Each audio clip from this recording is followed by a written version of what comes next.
Salve, salve, rapaziada! Eita, rapaziada, rapazes e moças, esse professor dando uma de YouTube não vai pra frente não, né? Gente, bom dia, bom dia. Sejam bem-vindos, tá? Mais uma aula. Infelizmente é a última da semana e também estamos fechando a unidade hoje, né? Com o nosso último conteúdo, que inclusive está localizado a partir da página 67, tá? Hoje nós vamos ver a finalização do conteúdo orações subordinadas e estudaremos 3 tipos de orações hoje, tá bom? Eu deixei uma aula exclusiva para falar de oração objetiva direta e deixei as outras 3 para o final porque elas são mais simples de serem entendidas, tá? Porque entendendo a objetiva direta, você vai compreender facinho, facinho a primeira oração de hoje. E a primeira oração de hoje vai ser oração subordinada, substantiva, objetiva, indireta. Então, pega seu material, pega seu módulo, lápis, borracha, anota tudo que for possível, tá? Faz aqueles resumos bem, ó, show de bola. E vem comigo nessa viagem que nossa aula está começando agora. Então, gente, antes de adentrarmos ao conteúdo de hoje, eu resolvi trazer uma pequena revisão de um assunto que vocês já viram no 8º ano, que nós já vimos um pouquinho esse ano em sala, tá certo? Mas, como não custa nada relembrarmos, então, ó, eu trouxe para vocês aqui uma revisão sobre transitividade verbal. Então, vamos acompanhar o que é a transitividade verbal, tá certo? E entender um pouquinho mais sobre os tipos de verbos transitivos e os seus complementos. Por que você está fazendo isso, Jean? Porque na hora de você resolver suas questões, principalmente no quesito oração subordinada, substantiva, objetiva, direta e indireta, nós vamos precisar saber a transitividade correta de cada verbo. Então, ó, me acompanha aqui para que você consiga compreender. Então, gente, vocês estão vendo aí na tela o seguinte. Você lembra que a transitividade verbal, quando nós falamos em transitividade verbal, é necessário que vocês tenham na cabecinha de vocês, na cachola, na mente, para o seguinte, que na língua portuguesa nós temos verbos significativos e verbos não significativos. Os verbos significativos indicam processo. Ah, professor, eles vão processar alguém, é isso? Não, jamais. Esses verbos que indicam processos são bem conhecidos por vocês até. Por quê? Eles expressam ação, acontecimento ou um fenômeno natural. Enquanto que os verbos não significativos, eles são aqueles que passam a caracterizar o sujeito, sabe? São os verbos de ligação. Eles são usados para exprimir estado, digamos assim, do sujeito, do indivíduo, tá? A transitividade verbal, ela só acontece com os verbos significativos, porque os verbos de ligação, eles não possuem transitividade, tá? Anote isso daí. Então, ó, aqui no slide vocês podem ver o seguinte, que transitividade é a relação que o verbo mantém com os complementos. Todo verbo transitivo, ele vai ter complemento. Professor, o verbo intransitivo não tem não? Não. O intransitivo, ele não precisa de complemento, certo? Mas falando do transitivo, que é o que importa para a nossa aula de hoje, observe aí que os verbos transitivos, eles podem ser transitivo direto, transitivo indireto e transitivo direto e indireto, tá certo? mas nós vamos nos ater só ao verbo transitivo direto e ao indireto, tá bom? Por quê? Porque isso vai fazer diferença na hora de analisarmos as orações na nossa provinha. Então, um verbo transitivo direto é aquele que se liga ao verbo de forma direta. Obviamente, professor. Mas essa forma direta, esse complemento, ele vai receber o nome de objeto direto. Então, como assim um objeto direto? Vai ser uma parte que complementa o verbo, mas essa parte complementar não requer preposição para estar junto do verbo. Veja só o exemplo. Eu li o livro. E aí eu identifico nessa oração o meu verbo, o verbo ler.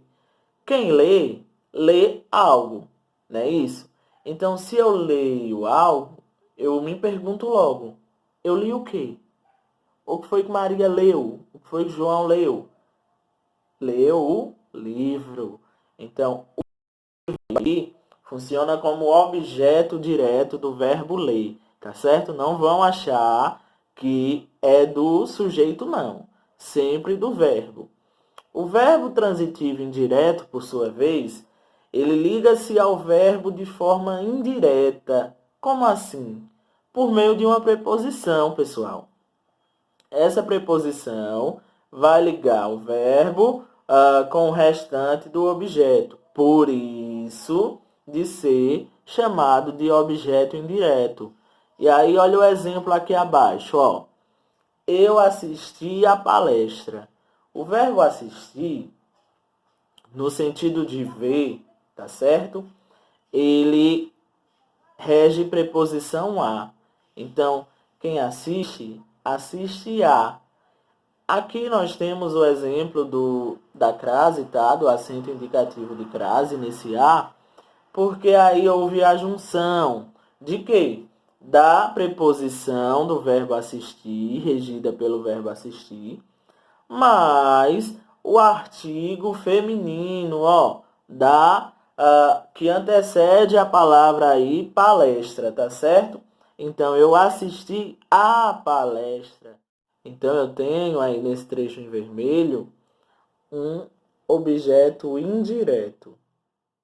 Pronto, voltando aqui.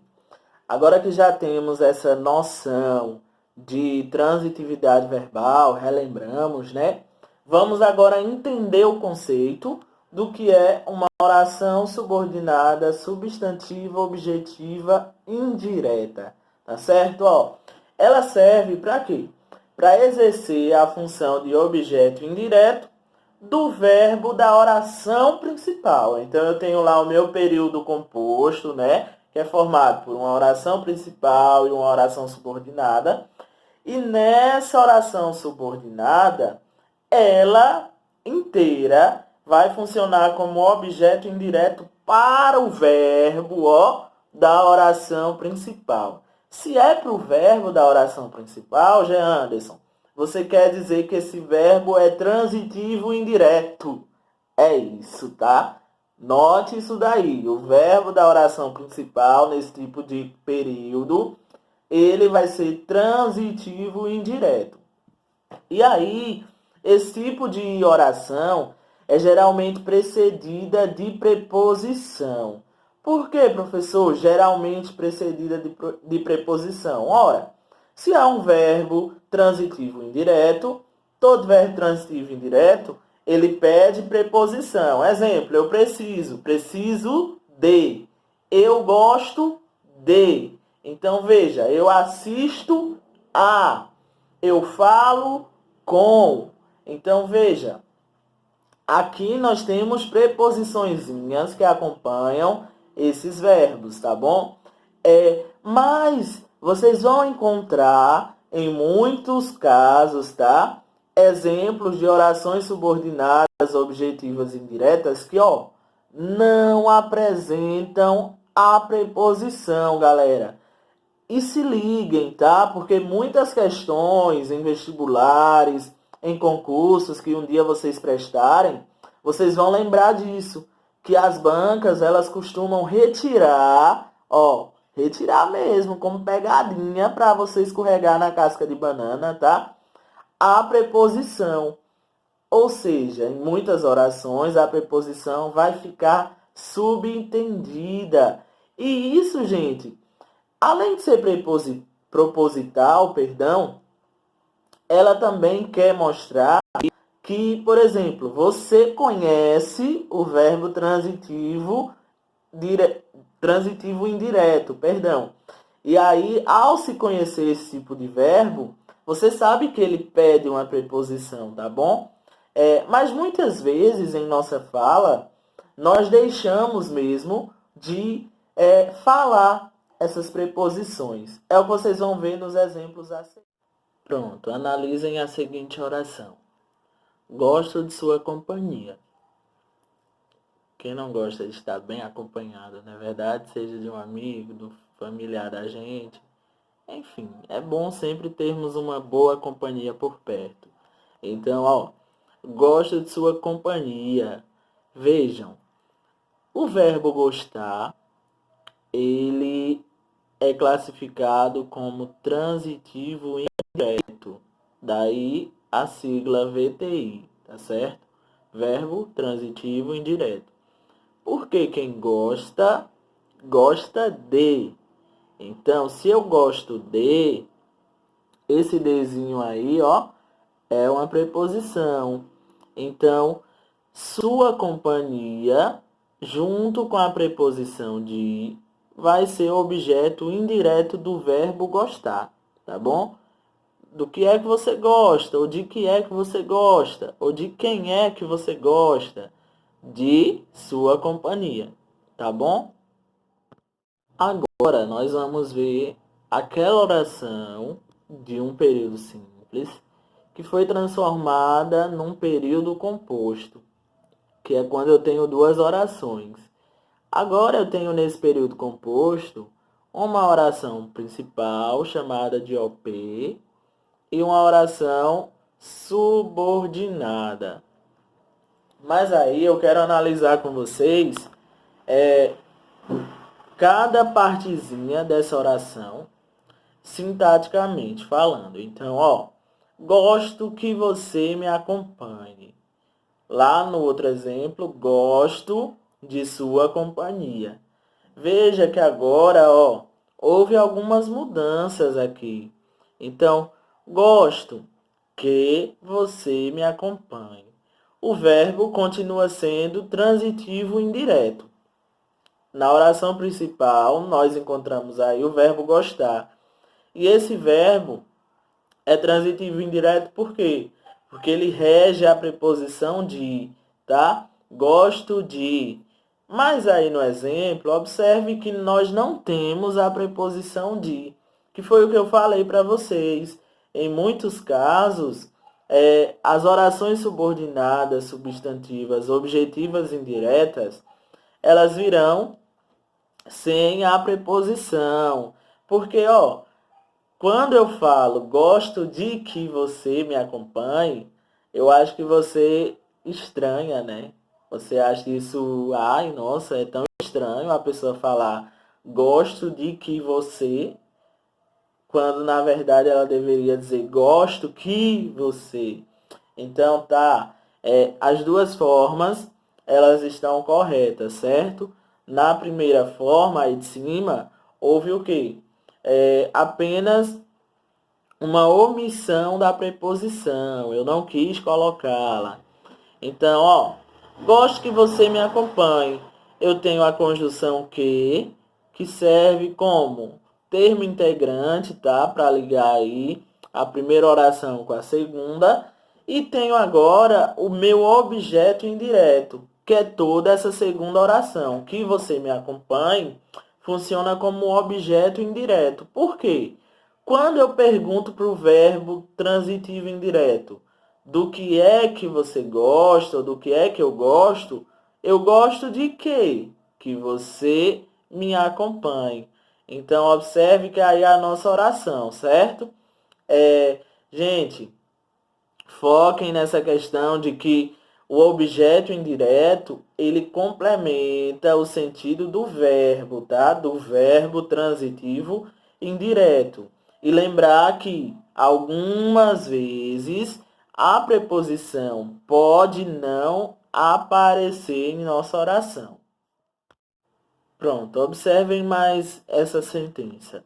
Eu preciso da decisão de cada membro da equipe.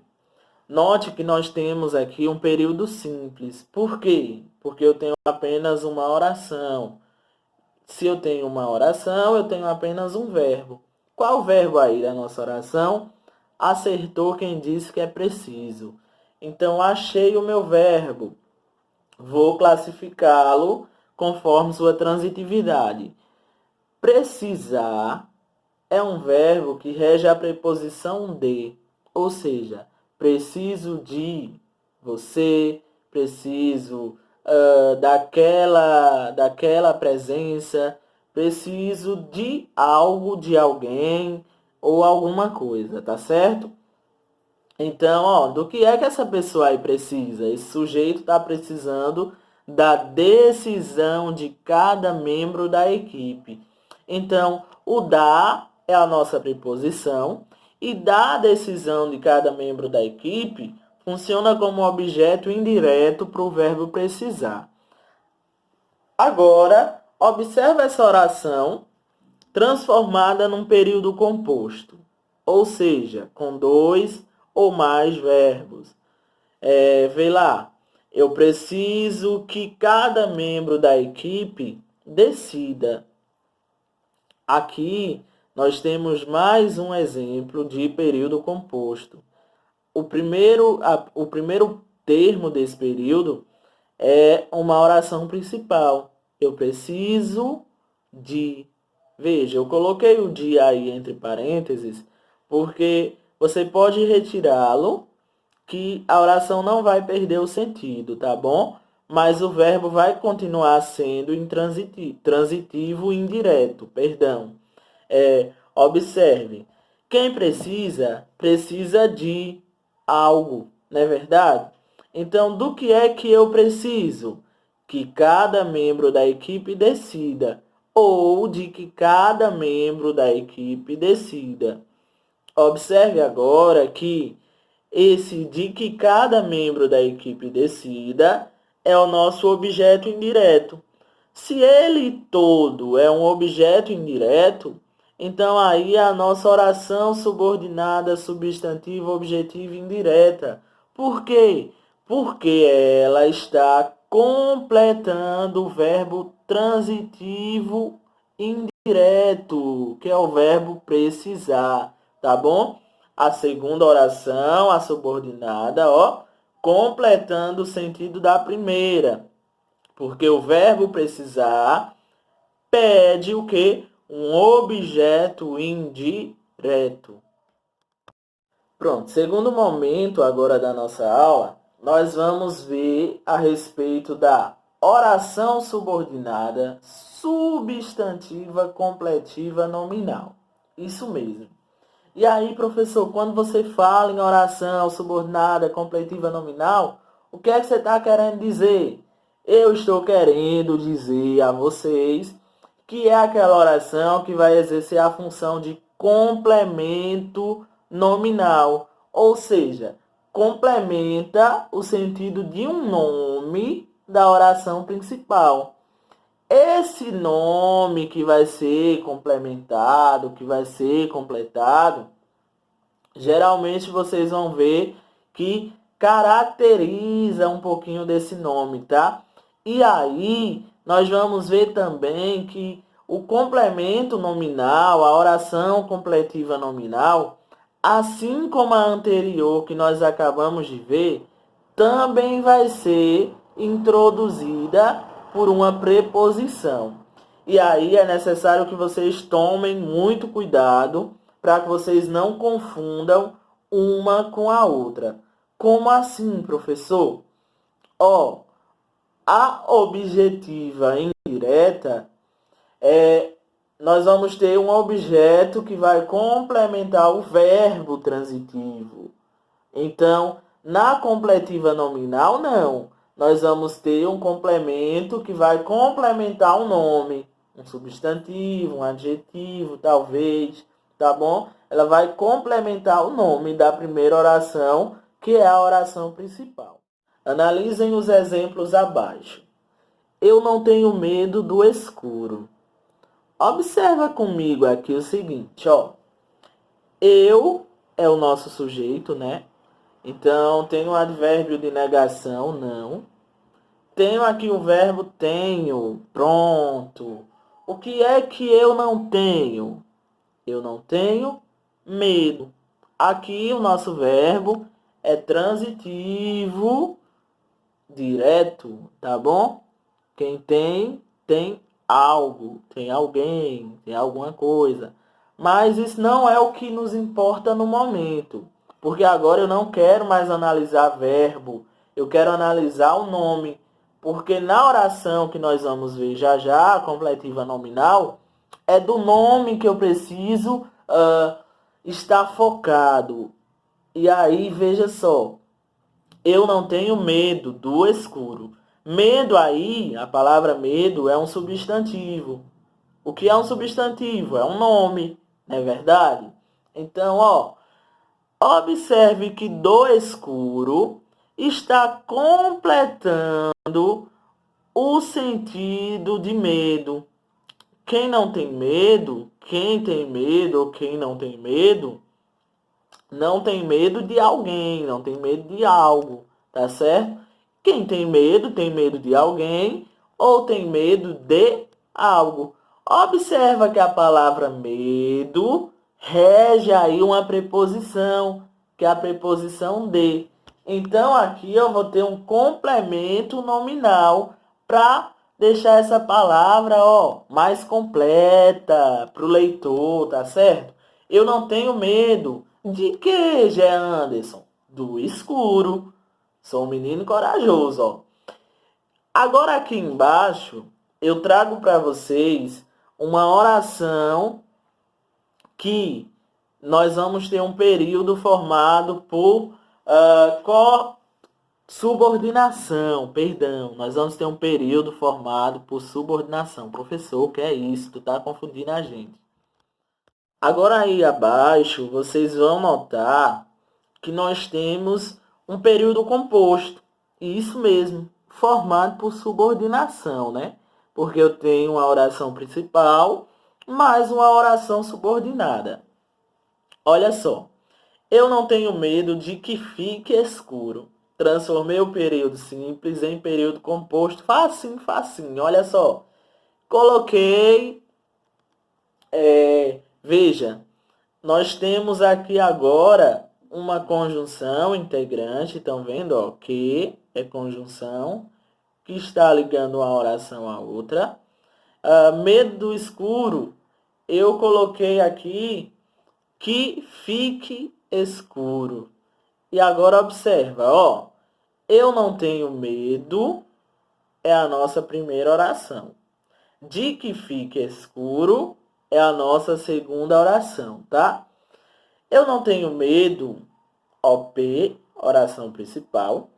Medo aí é o nosso substantivo, nada mudou, continua sendo o substantivo da oração. Agora, observa só. Quem não tem medo de... Então, ó, o que é que vai complementar a palavra medo aí? Toda a oração. Não tenho medo de que fique escuro. Veja que tudo isso completou a palavra medo. Professor, não parece com a objetiva indireta? A objetiva indireta, a preposição está sendo ligada ao verbo, tá certo? Aqui não. Aqui a preposição liga um nome, ó. Não é o verbo tenho que está pedindo esse de, mas a palavra medo. Medo rege a preposição de, por isso nós temos um complemento nominal, porque ele completa um nome da oração principal. Então é isso, galera. Se liga. Oração completiva nominal. o complemento nominal vai complementar o nome da oração principal, tá? E não a um verbo. Para acabar a aula de hoje, nós vamos ver agora a oração subordinada substantiva apositiva. O que essa oração desempenha no período composto, professor? Então, para você entender essa oração, é necessário que antes, você entenda o que é um aposto.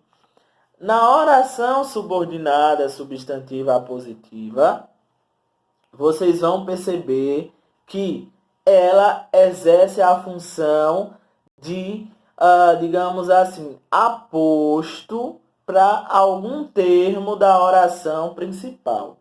E o que vem a ser esse tal de aposto? É uma aposta? Não é uma aposta. Aposto é um termo que exemplifica ou especifica outro já mencionado na oração. Tá certo?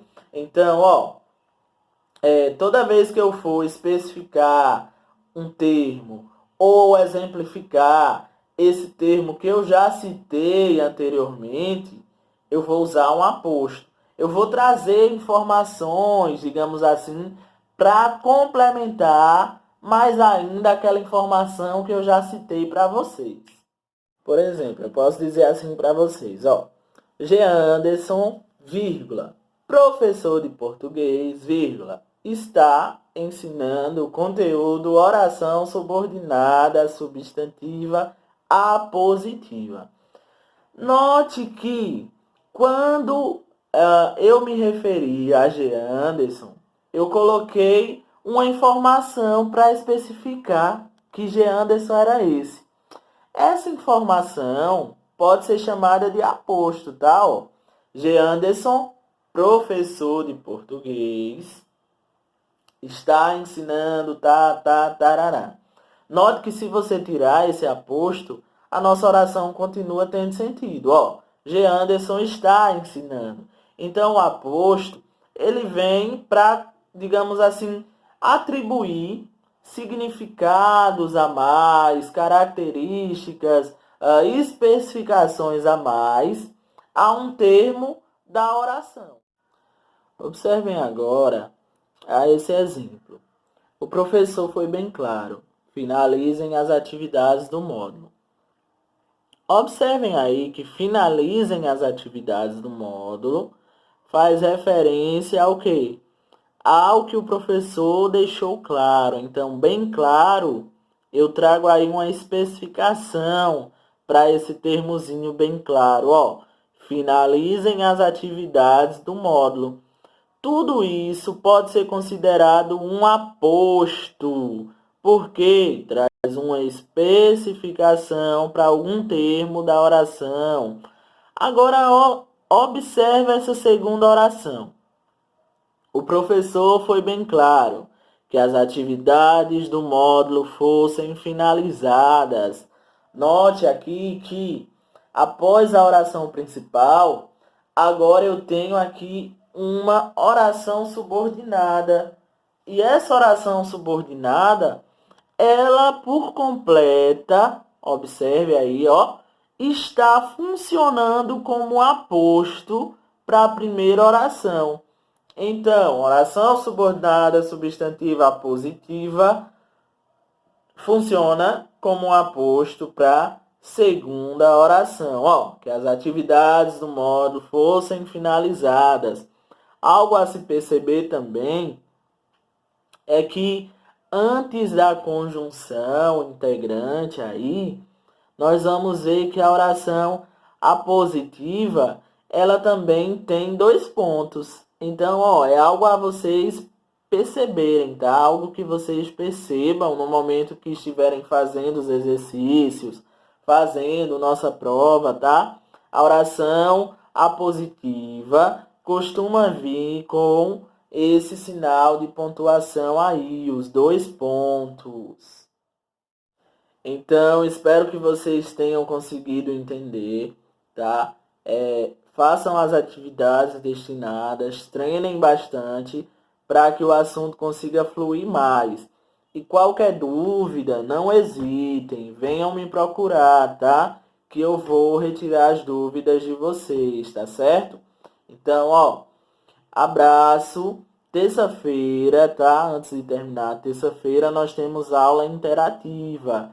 Compareçam à aula, porque não estão comparecendo. Pouquíssimos alunos estão participando da aula interativa e é necessário que vocês participem também, porque terça-feira talvez eu vá trazer uma revisão, um apanhado geral, tá? De todos esses conteúdos. Então, ó, revejam também os demais vídeos e é isso. Exercitem, treinem bastante.